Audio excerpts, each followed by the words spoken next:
जय हिंद प्यारे साथियों। हिंदी का एक और प्रैक्टिस सेट हम करेंगे जो Uttar Pradesh police constable re exam 2024, UPSI, SSC GD या हर वो एग्जाम जिसमें हिंदी आती है, चाहे वो यूपी ट्रिपल एस ही क्यों ना हो, इससे रिलेटेड यानी हिंदी से रिलेटेड जितने भी सवाल बनते हैं या बने हुए अभी तक के हैं जो एग्जाम में पूछे गए हैं, उसमें से 10 से 15 सवाल ऐसे होते हैं जो हर एग्जाम में बार बार रिपीट होते हैं। चाहे आप प्रैक्टिस भी कर रहे हो ना, किसी बुक से कर रहे हो, ऑफलाइन या ऑनलाइन कर रहे हो, उस दौरान भी आप देखोगे कुछ सवाल ऐसे आपके सामने आएंगे जो आप पिछले प्रैक्टिस सेट में लगा चुके होंगे। इसलिए प्रैक्टिस करना जरूरी होता है। आपके नंबर भी उससे बढ़ते हैं। सवाल कुछ ऐसे होते हैं जो बार बार आपको अच्छे से याद हो जाते हैं, कॉन्सेप्ट आपको पता चल जाता है और आपका जो आंसर देने का तरीका होता है सवाल को पढ़ने के बाद, वो आप अच्छे से उसमें घुन जाते हो। घुन जाते हो मतलब अच्छे से परफेक्ट हो जाते हो। समझ रहे हो बात को। सवाल नंबर 1 यहां पर है, कह रहा है बाच्चे कितने प्रकार के होते हैं।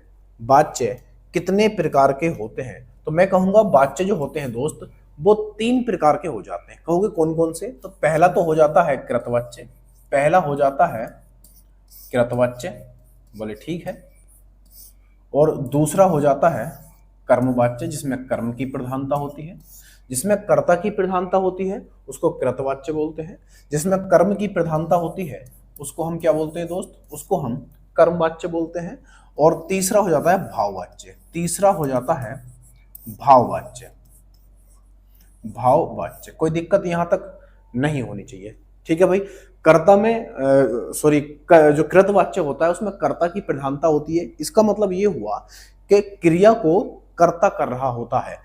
और कर्म में क्या होता है, कर्म में ऑब्जेक्ट जो होता है, जो कर्म होता है, वो कर्म क्रिया को कर रहा होता है। यानी जो क्रिया आती है कर्म में वो कर्म के हिसाब से आती है और कृत में कर्ता के हिसाब से क्रिया आती है। और भाववाच्य में असमर्थकता का बोध होता है, ठीक है भाई। इसको अगर मैं साधारण भाषा में बताऊं तो जितने भी साधारण वाक्य होते हैं, साधारण, ये ट्रिक बता रहा हूं मैं आपको, जितने भी साधारण वाक्य होते हैं वो सब के सब कृतवाच्य होते हैं। जैसे मैं बाजार जाता हूं, ये कैसा वाक्य है, ये कृतवाच्य है ना। राम स्कूल जाता है ना। सोहन खाना खाता है, ये सब सिंपल वाक्य हैं, साधारण वाक्य हैं। और जितने भी साधारण वाक्य होते हैं, ये ट्रिक बता रहा हूं मैं आपको, जब आपको पता ना हो कि करना क्या है, तो जब साधारण वाक्य आपको मिले जिसको पढ़ने में कोई भी ऊंच नीच ना हो, मतलब सिंपल तरीके से आप पढ़ लो उसको, तो वो कृतवाच्य होता है। और जिसमें के द्वारा या फिर क्रिया को कर्म कर रहा हो यानी ऑब्जेक्ट कर रहा हो, तो वहां पर कर्म वाच्य हो जाता है। भाववाच्य में असमर्थकता होता है कि पिताजी से चला नहीं जाता, और वो निगेटिव भी, थोड़ा 90% निगेटिव भी होता है वो वाक्य, ठीक है भाई। आगे चलते हैं। ऑप्शन नंबर कौन सा बनेगा, बी बन जाएगा। इसमें एक ऐसी बात मैंने आपको बताई जो आपको जिंदगी भर याद रहेगी, ठीक है। तो जितने भी सिंपल वाक्य होते हैं वो सब के सब कैसे होते हैं दोस्त, तो आप कहोगे वो सब के सब हो जाते हैं कृतवाच्य। अगले पर आते हैं, देखना क्या कह रहा है। सवाल में कहा जा रहा है वह दिन भर पढ़ता रहा है, रेखांकित शब्द में कौन सा अव्यय है। देखो यहाँ पर ना ऑप्शन गलत कर दिए इन्होंने थोड़े से, है ना। तो ये हमारे ऑप्शन नहीं है। ऑप्शन क्या होंगे, ऑप्शन नंबर 1 में आपको दे देता हूं यहाँ पर। ऑप्शन नंबर 1 में आपको दे देता हूं यहाँ पर। ऑप्शन नंबर ए बन जाएगा। देखो मैं यहाँ पर लिख देता हूं, यह है परिमाणवाचक, परिणाम वाचक। एक ऑप्शन ये है आपके पास वाचक, ठीक है भाई। ये आंसर देना आपको, वह दिन भर पढ़ता रहा। तो दिन भर यहां पर क्या है, ऑप्शन नंबर ए परिणामवाचक है, ऑप्शन नंबर बी निपात है, ये एक तरह का निपात है, या ऑप्शन नंबर सी ये एक समुच्चय बोधक है, समुच्चय बोधक, ये एक समुच्चय बोधक है, या फिर ऑप्शन नंबर डी और दे देता हूं आपको, क्या ये प्रश्नवाचक है, क्या ये प्रश्नवाचक, क्या ये प्रश्नवाचक है, जरा बताओ मुझे। यहां पर है हमारे पास सवाल कि वह दिन भर पढ़ता रहता है, रेखांकित शब्द में कौन सा अव्यय है, परिणाम वाचक है, निपात है, समुच्चय बोधक है, या फिर प्रश्नवाचक है। तो दोस्त आपका आंसर आना चाहिए, आपका आंसर आना चाहिए ऑप्शन नंबर बी। ये एक तरह का निपात है। निपात क्या होते हैं, निपात जो होते हैं वो वाक्य के अंश नहीं होते, लेकिन वो जब अगर वाक्य में आ जाए तो उस वाक्य का थोड़ा सा रूप बदल देते हैं, है ना। जैसे मैं बात करूं, निपात जो होते हैं मेरे दोस्त वो 9 प्रकार के होते हैं। ये बात आप अच्छे से ध्यान में रखना, है ना। कभी पूछ लेता है कि निपात कितने प्रकार के होते हैं, तो 9 प्रकार के होते हैं। जैसे निपात में बात करूं, जैसे तो, भी, ठीक, ठीक, ये सब निपात है, इनमें कोई परिवर्तन नहीं हो सकता। जिनमें कोई परिवर्तन ना हो वो जबरदस्ती लगाए जाएं कि उनके बिना भी वाक्य का काम चल सके। तो ऐसे जो शब्द होते हैं वो सब क्या होते हैं, निपात होते हैं, है ना। जैसे भर, जैसे भर आप लिख सकते हो, तो, भी, ठीक, भर, ही, ये ऐसे जो शब्द अब मिलते हैं आपको, ये सब के सब निपात होते हैं। तो दिन भर, दिन भर भी क्या है, एक तरह का निपात है, ठीक है, इसमें कोई परिवर्तन नहीं कर सकते आप। अगले पर आते हैं, सवाल नंबर अगला ये रहा मेरे लल्ला। क्या कह रहा है अगले सवाल में,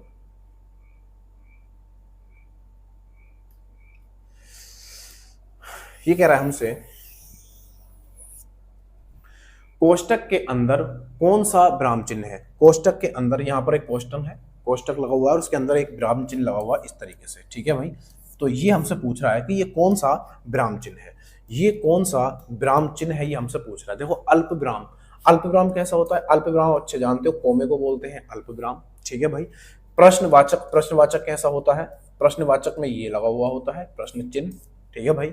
विस्मयादि बोधक कैसा होता है, तो आप कहोगे ये जो लगा हुआ है ये विस्मयादि बोधक ही है, ठीक है भाई। तो ये जो है कौन सा है, ऑप्शन नंबर सी इसका आंसर हो जाएगा, विस्मयादि बोधक, ठीक है भाई। अगला क्या है, अर्धविराम, अर्धविराम कैसा होता है, तो ये होता है इसमें लगा हुआ और इस तरीके से कॉमा लगा हुआ होता है, ये होता है अर्धविराम, ठीक है भाई, कोई दिक्कत नहीं होनी चाहिए। अगले पर आते हैं, सवाल नंबर अगला ये रहा मेरे लल्ला।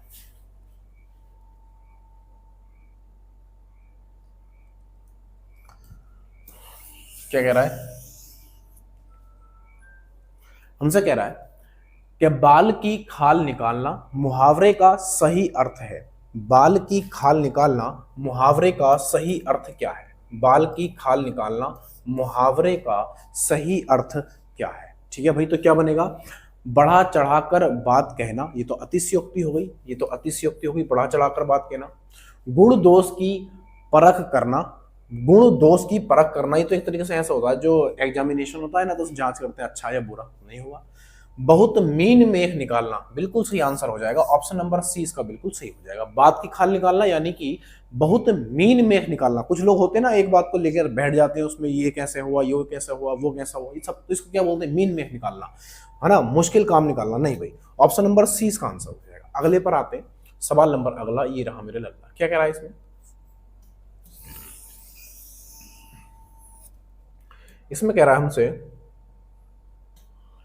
4 दिन की चांदनी फिर अंधेरी रात लोकोक्ति का क्या अर्थ है। 4 दिन की चांदनी फिर अंधेरी रात, ये एक लोकोक्ति है और इसका अर्थ हमसे पूछ रहा है कि इसका अर्थ क्या है।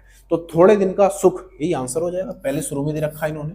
तो 4 दिन की चांदनी फिर अंधेरी रात, ये क्या है, थोड़े दिन का सुख, है ना। चांद दिखाई ना देना, ये तो अमावस हो जाएगा, है ना भाई। 4 दिन चांद दिखाना, ये कोई किसी का घर का सामान थोड़ी है कि दिखाया और रख लिया, वो तो प्राकृतिक चीज है। सुख ही सुख होना, नहीं भाई, सुख ही सुख नहीं होगा, बल्कि थोड़े दिन का सुख होगा, सुख ही सुख, ये आंसर मत लगा देना, ये गलत हो जाएगा।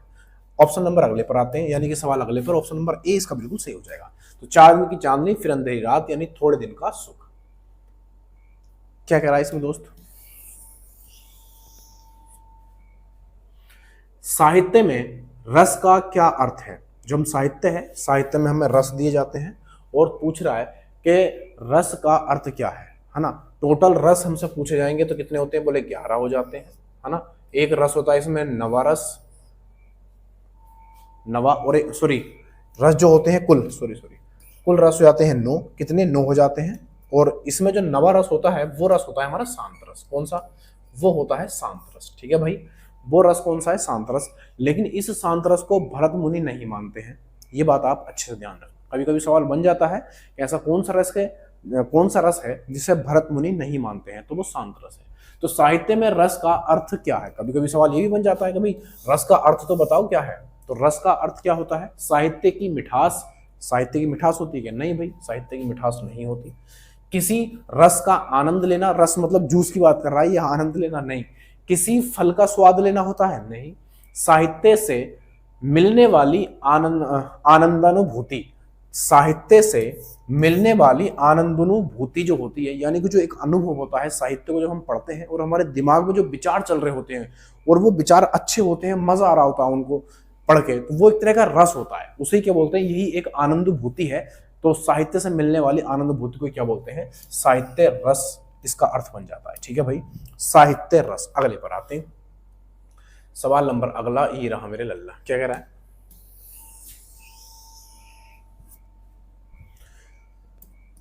ये कह रहा है हमसे, दोहा छंद में कितने चरण होते हैं? दोहा छंद में कितने चरण होते हैं? दोहा छंद में कितने चरण होते हैं? तो आप कहोगे दोहा चरण में छंद में कितने होते हैं भैया? 4 चरण हो जाते हैं, 4।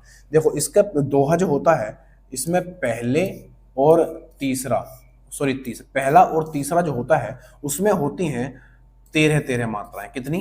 13 मात्राएं। ठीक है भाई, और इसका जो दूसरा और चौथा होता है चरण, दूसरा और चौथा चरण जो होता है उसमें 11 मात्राएं होती हैं। ये चीज आपको पता होनी चाहिए। ठीक है भाई, तो दोहा में जो पहला और तीसरा होता है चरण होता है, पहला और तीसरा चरण होता है उसमें 13 मात्राएं होती हैं, और दूसरा और चौथा जो होता है उसमें 11 मात्राएं होती हैं। इसमें कितने चरण होते हैं? बोले 4 हो जाते हैं, 1 2 3 4। काम खत्म, पैसा हजम। Option number B is the right answer. अगले पर आते हैं, क्या कह रहा है इसमें? भाषा में शब्द और अर्थ की दृष्टि से सुंदर उत्पन्न करते हैं। अच्छा, सुंदरता उत्पन्न करते हैं, ये होगा। क्या कह रहा है इसमें?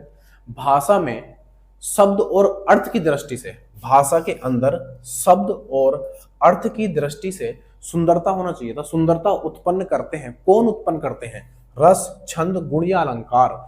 तो अलंकार क्या होते हैं भैया? भाषा में 4 चांद लगाते हैं, और इस अलंकार का अर्थ होता है आभूषण।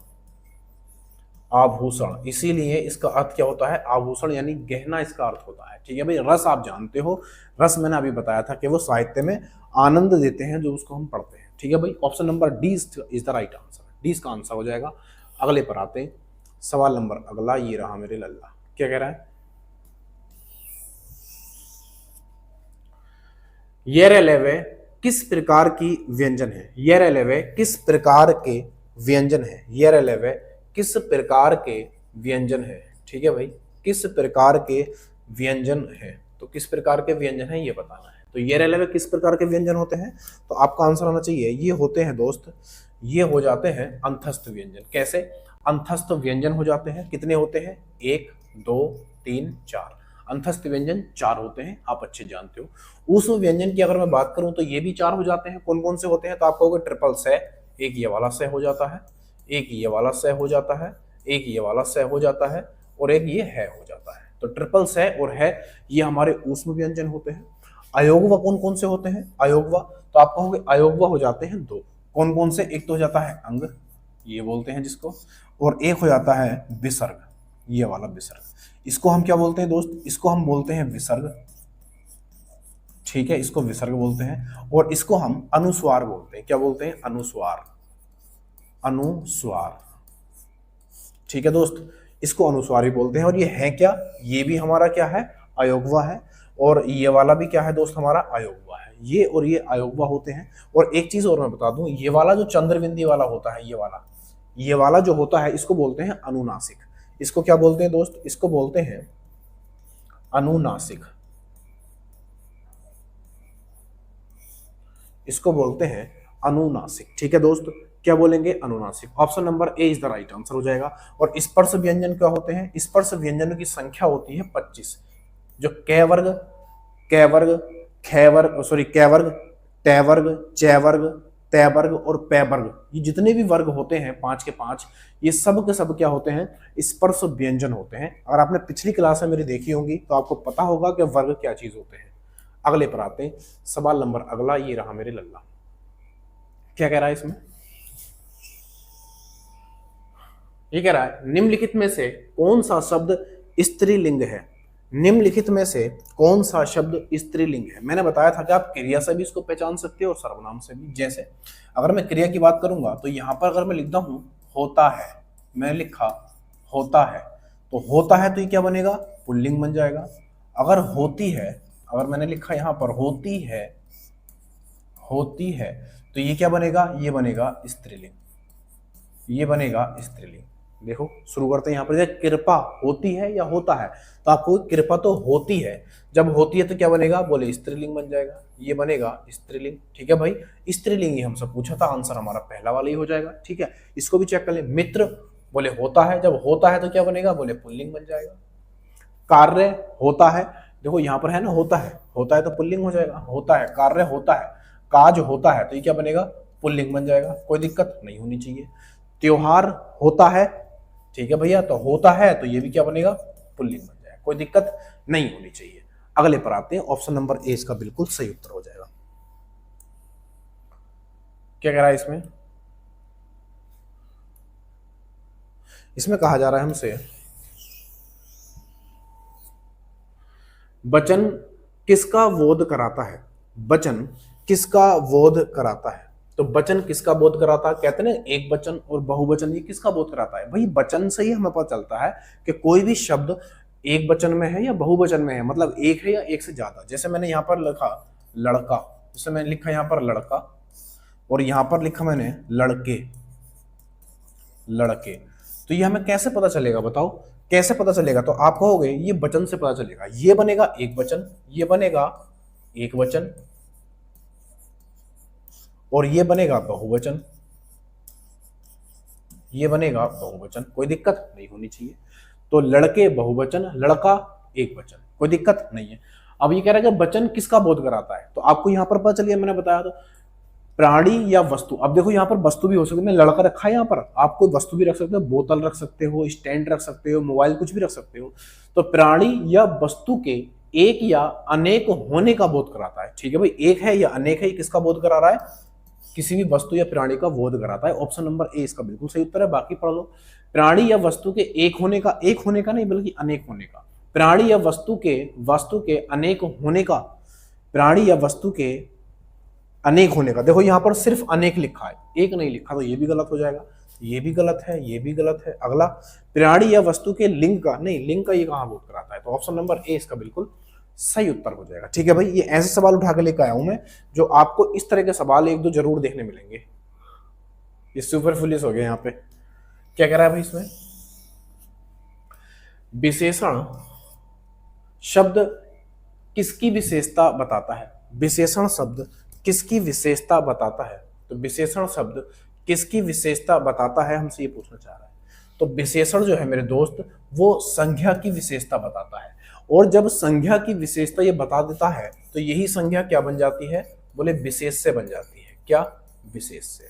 लेकिन मेन क्या है, संज्ञा की विशेषता कौन बताता है, विशेषण बताता है। अगले पर आते हैं, सवाल नंबर अगला, ये रहा मेरे लल्ला, ऑप्शन नंबर ए इसका आंसर हो जाएगा।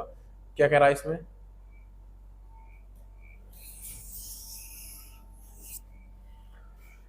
कर्म के आधार पर क्रिया के कितने भेद होते हैं, कर्म के आधार पर क्रिया के कितने भेद होते हैं। तो कर्म के आधार पर क्रिया के कितने भेद होते हैं, तो आप कहोगे इसके दो भेद हो जाते हैं। कौन कौन से, एक तो होता है अकर्मक, अकर्मक क्रिया,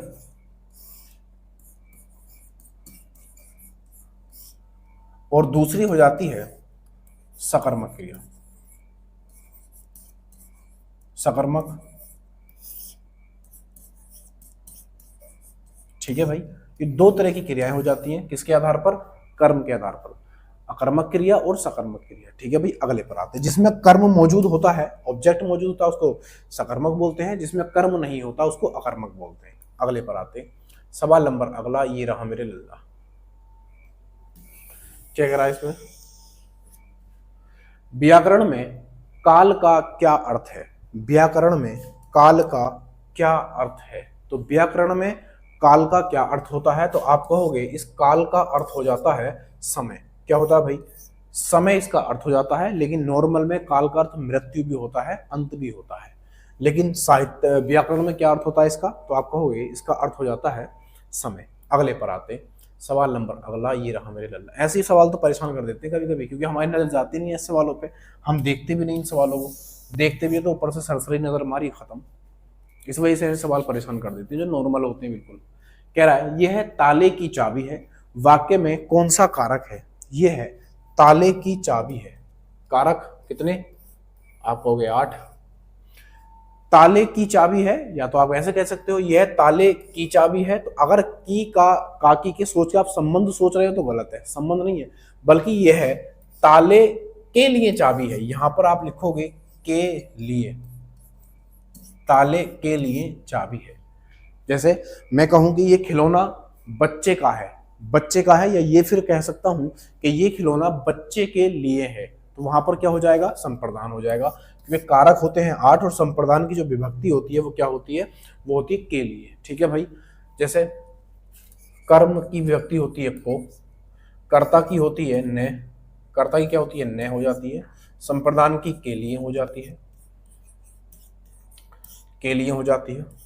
ये देखो करण है, करण है, इसमें स होगा, से, लेकिन ये वाला जो स होगा ना करण में, ये साधन के लिए आता है, ये साधन के लिए आता है, समझे, अलगाव के लिए नहीं आता। अपदान में जो आता है से, वो अलगाव के लिए आता है। जैसे पेड़ से पत्ता गिरा, बच्चा चारपाई से गिर गया, इस तरीके से। ऑप्शन नंबर सी इसका आंसर हो जाएगा। ठीक है भाई, अगले पर आते हैं। सवाल नंबर अगला ये रहा मेरे लल्ला, क्या कह रहा है इसमें,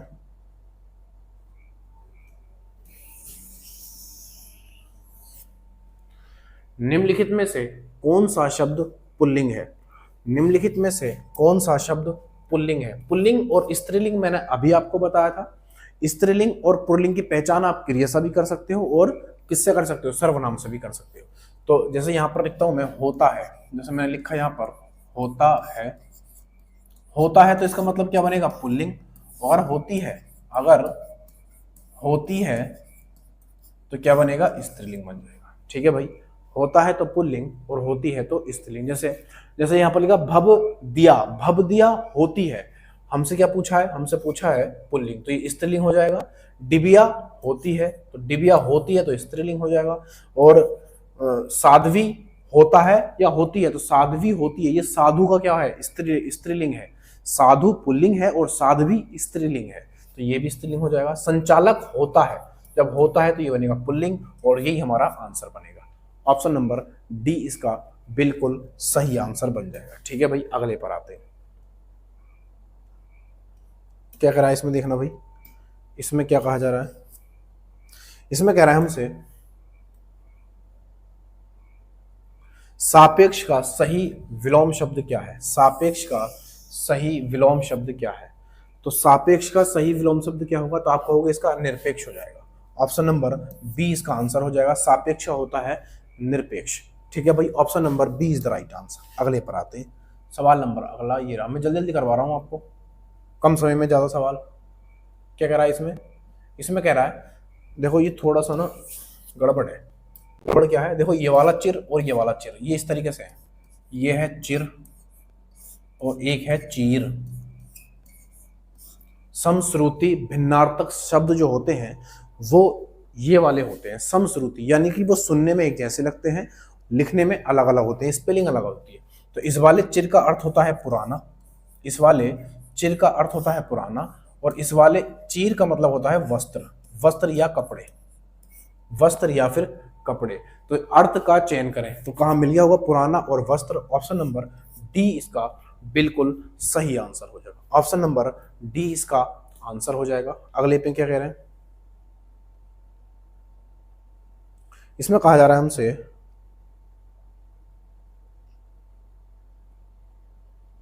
इसमें कह रहे हैं निम्न में कौन सा दूध का पर्यायवाची नहीं है, दूध का पर्यायवाची नहीं है।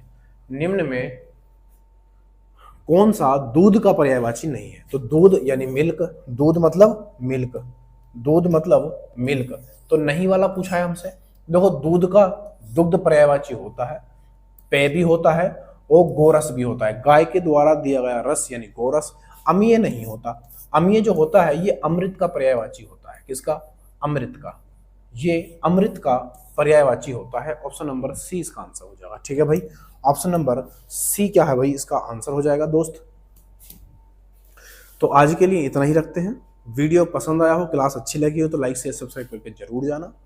अगर ये वीडियो आपको किसी के माध्यम से मिला हो या यूट्यूब ने आपको दिया हो तो आप चैनल को तुरंत सब्सक्राइब कर लेना। बाकी बातें करेंगे अगली वीडियो में, तब तक के लिए जय हिंद, जय भारत, वंदे मातरम।